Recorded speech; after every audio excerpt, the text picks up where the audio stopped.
Nous sommes écoutés dans le monde entier. C'est vrai. Grâce à vous, Cédric Simonin, la star des réseaux sociaux. La star de l'habitat, la star du Mac de l'habitat. Le Nabila du marché immobilier. Et contrairement à ce que tout le monde pense, vous ne vivez pas dans un igloo. Non, Non. pas encore. Ou alors avec 2 pièces, cuisine Ouais, un ours. et la clim. Voilà, en permanence. Voilà. Igloo, c'est le Mac de l'habitat. Oui. Numéro 275 aujourd'hui avec Jérôme Broglet. Bonjour. Bonjour, Alors, bonjour vous à tous êtes- les deux. Bonjour. Bonjour. Vous êtes président de Soparfim, qui est un groupe d'agences immobilières dans le Haut-Rhin, Tout à mais fait. pas que. Vous êtes aussi le président de la Fédération nationale de l'immobilier dans le Grand Est. Tout à fait. Et avec vous, aujourd'hui, on va parler du marché immobilier dans l'ancien, état des lieux et perspectives, Cédric Simonin. Oui, c'était important. On arrive sur la fin d'année, donc de faire un focus sur ce qui s'est passé, comprendre un peu les évolutions de ce marché. En plus, c'est une demande qui est assez régulière sur les réseaux sociaux. On nous demande est-ce que les prix vont monter, est-ce que les prix vont baisser, etc. Donc je leur réponds que je suis pas Madame Irma, mais on va inviter Jérôme Broglet. Madame Irma. Voilà. Monsieur Irma. Monsieur Irma, c'est s'il vous lui. plaît. On peut commencer par faire un focus sur le marché immobilier national. Alors, on se focalise sur l'ancien, le marché de l'ancien. Oui, oui. En 2024, au niveau national, qu'est-ce que ça a donné? Ah, c'est une année de repli, clairement. Alors, n'oublions pas à nouveau qu'on avait vécu des années assez exceptionnelles autour de la sortie Covid, donc avec des volumétries de vente qui étaient hors du commun.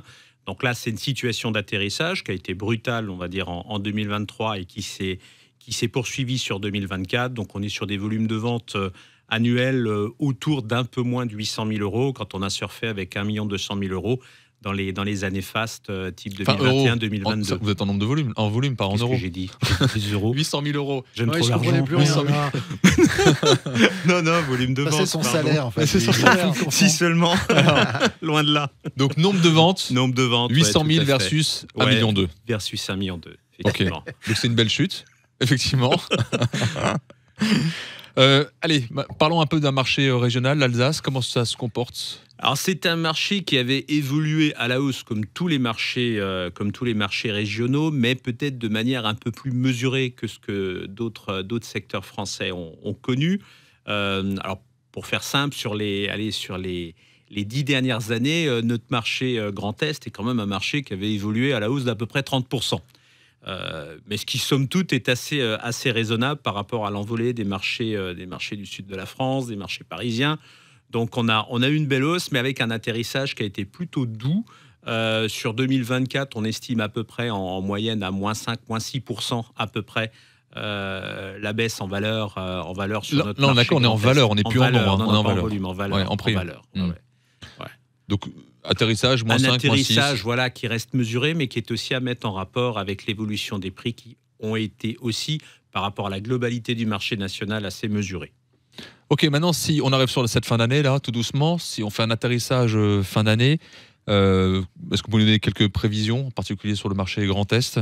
Et puis, dans un deuxième temps, les principaux impacts, les principaux événements qui ont un impact sur le marché de l'immobilier, qu'est-ce qu'il faudrait retenir? Alors, on va peut-être d'ailleurs prendre la question dans l'autre sens, en parlant un petit peu des événements et puis de l'incidence de ces événements dans le marché durant l'année.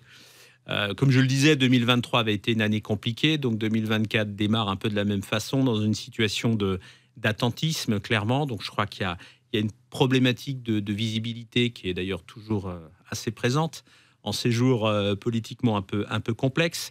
Donc ce problème de visibilité a fait que jusqu'au printemps, on n'avait pas vraiment de frémissement. Bizarrement, le printemps s'était un petit peu réveillé, donc on a senti nos activités s'améliorer avec un gros coup de frein qui est revenu de manière très brutale lors de la dissolution. Et ce coup de frein lors de la dissolution s'est poursuivi jusqu'à la rentrée du mois de septembre. On ne s'attendait pas forcément à faire un mois de juillet-août qui tout à coup se réveille, mais ça a été une traversée du désert relativement longue, donc on va dire du mois de mars-avril jusqu'à septembre.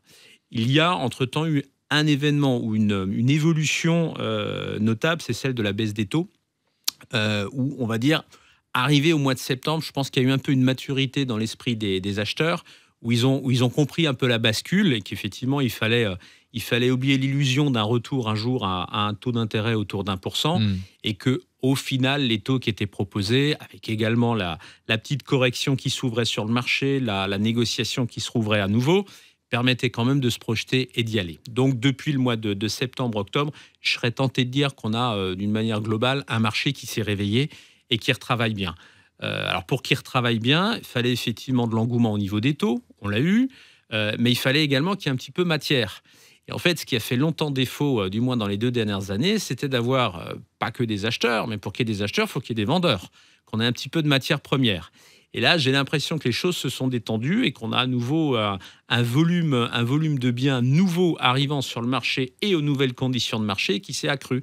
Donc du coup, tout ceci a permis de régénérer notre activité et d'avoir depuis 2 mois globalement un niveau qui est tout à fait acceptable, raisonnable.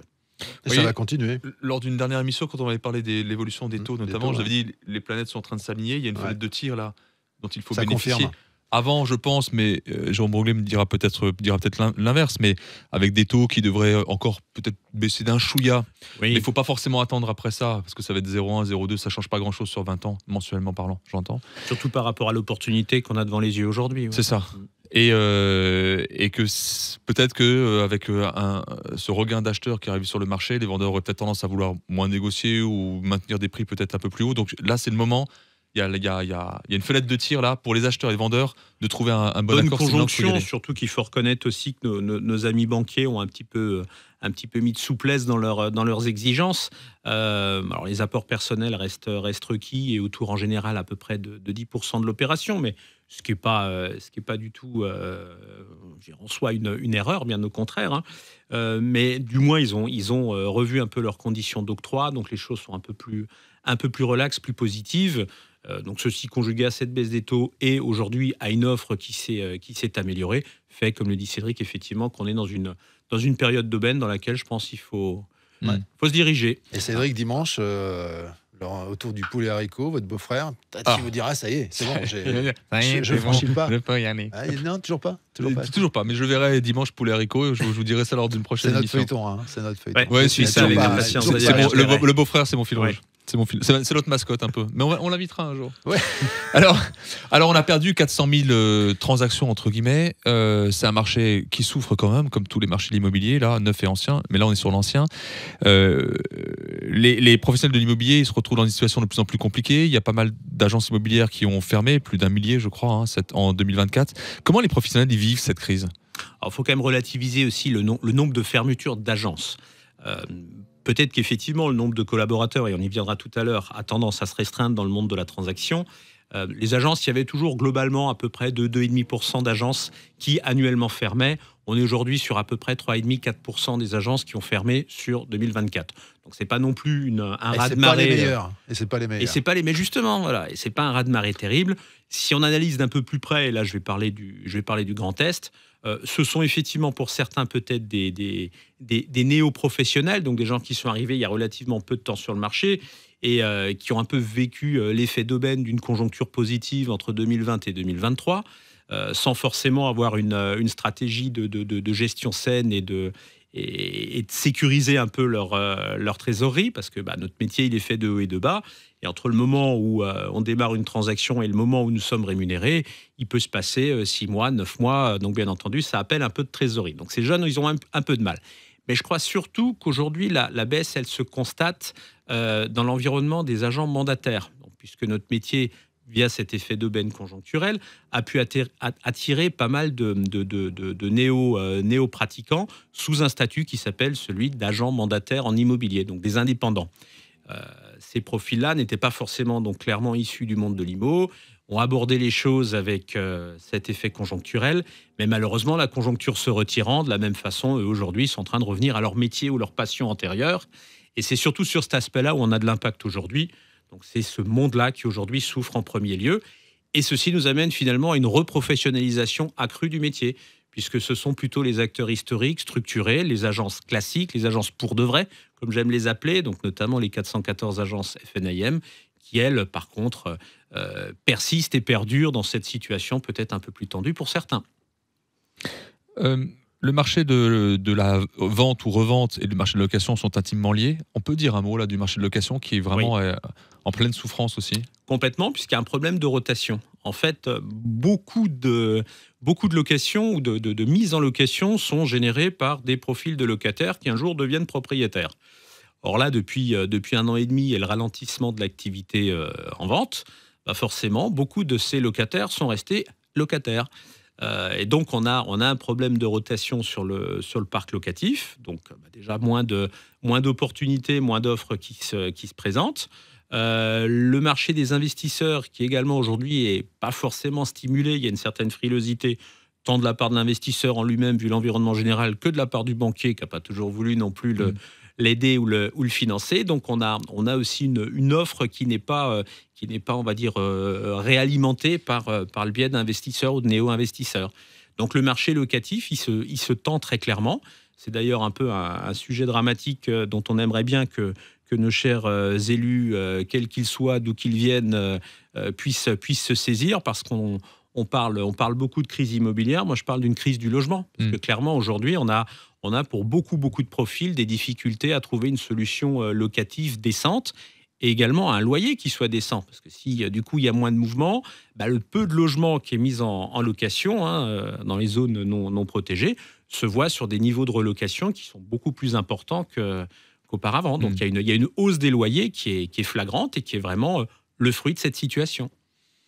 Eh ben, on a fait le tour de la situation, mais vous gardez le sourire quand même. Bien entendu, plus jamais, puisque comme je le disais, on a ce retour à la fois à un volume d'offres, mais également à des conditions de financement qui sont tout à fait raisonnables, avec encore une petite détente qui va se profiler dans les 2-3 mois à venir. Donc clairement, je suis beaucoup plus détendu et positif que je ne l'étais au mois de juin, même si effectivement on manque peut-être encore un peu de visibilité. On a quand même des éléments en main aujourd'hui qui nous permettent de dire que c'est le moment d'acheter.